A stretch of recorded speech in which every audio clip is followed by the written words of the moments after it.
8 pampaswerte tips na kailangan niyong gawin at pagtuunan ng pansin bago ang bagong taon. Kumpleto na ba ang inyong listahan ng mga dapat gawin sa bisperas ng bagong taon o bago natin salubungin ang taong 2025 na Year of the Wood Snake? Kung gusto niyo pang mas ma-double check, please stay tuned and don't forget to like and subscribe on my channel para sa iba pang pampaswerte at zodiac-related videos.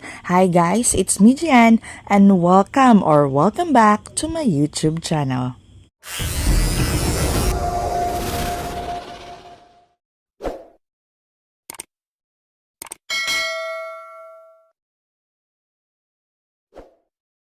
Hindi maipagkakailang isa ang New Year sa pinakahahandaan nating lahat anuman ang ating paniniwala at saan man tayo sa mundo.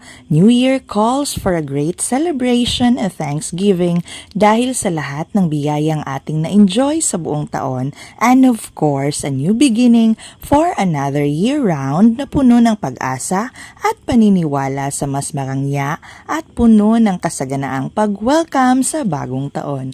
For today's video, alamin at i-review natin ang mga pampaswerte at dapat ihanda at gawin bago ang pagsalubong ng bagong taon. Gawin nating busy ang ating bisperas ng New Year at mas energetic sa pamamagitan ng mga paghahandang ito. Number 1 on this checklist ay ang Prosperity Bowl. Marami na ang gumagawa nito bilang tradisyon at ginagawang sentro ng hapag sa tuwing medianoche o bisperas ng New Year. Ito ay binubuo ng bigas bilang pinakasimbolo ng kasaganaan, bulak o cotton na simbolo ng pampagaan ng daloy ng swerte para sa buong taon.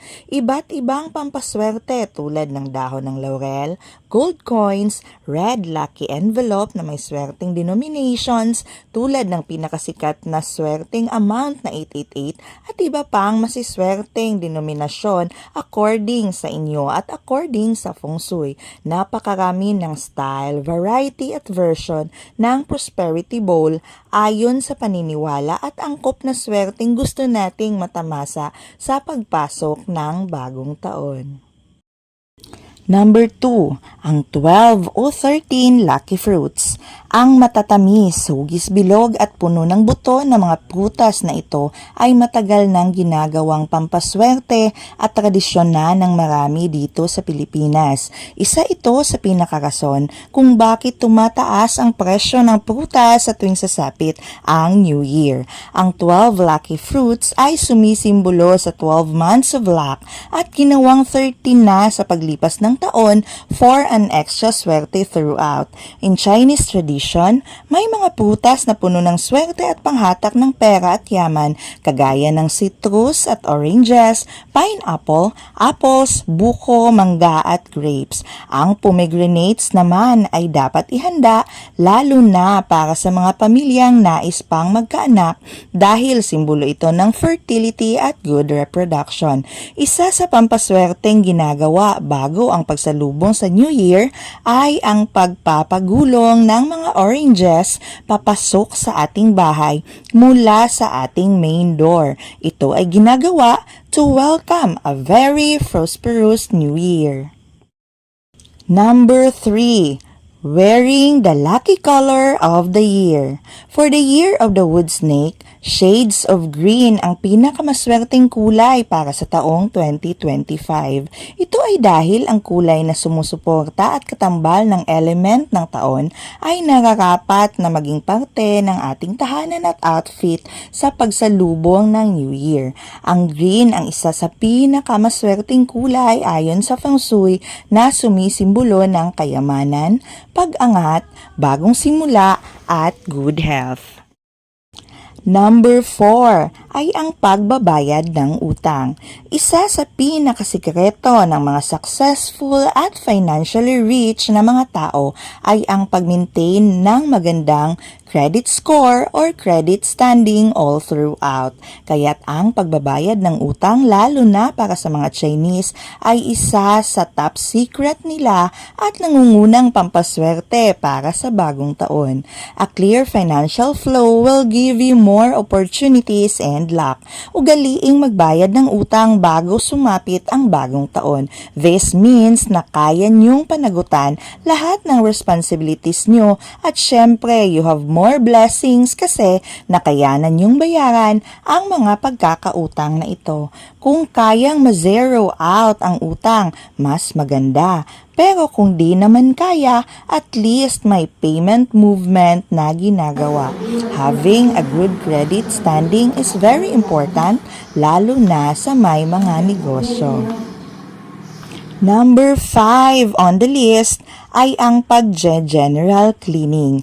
Tipikal na isa sa tradisyonal na pinagkakaabalahan ng mga nanay bago ang New Year ay ang paglilinis ng buong bahay. Ito ay upang mabigyan ng magandang daan ang pagpasok at pag-welcome ng magandang enerhiya at lahat ng swerte sa pagpasok ng bagong taon. Dito na din sinasabay ang paglalagay ng mga pampaswerte sa bawat sulok ng bahay to enhance positivity and good luck. Isa sa pinakasimpleng pampaswerte na pwede nating gawin ay ang paglalagay ng asin sa gilid ng bawat bintana at pintuan upang mapanatili ang magandang daloy ng enerhiya sa buong kabahayan.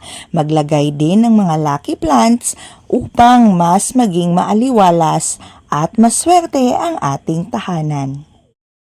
Number 6, the red lucky envelopes. Saan ba dapat ilagay ang mga lucky envelopes at ano naman ang dapat ilagay dito? Ito ay isa sa pinakasikat na panghatak ng pera at karangyaan tuwing bagong taon. Aside sa paglalagay nito sa ating prosperity bowl, maganda ring maglagay nito sa ilalim ng inyong doormat to attract more money and financial luck.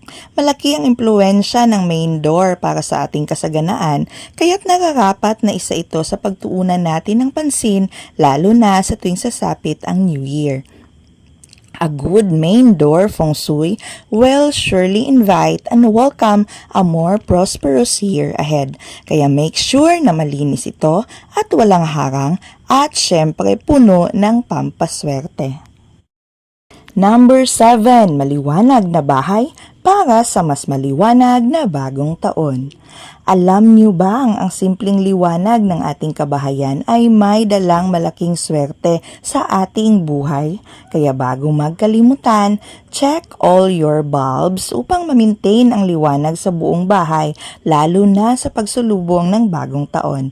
Light means positivity, kaya't kung gusto mo ng magandang buhay, kailangang gawing maaliwalas at maliwanag ang inyong bahay o anumang negosyo upang mas makahatak ito ng magandang enerhiya at swerte. And the last but surely not the least, kailangang i-repair lahat ng leakage at itapon lahat ng sira.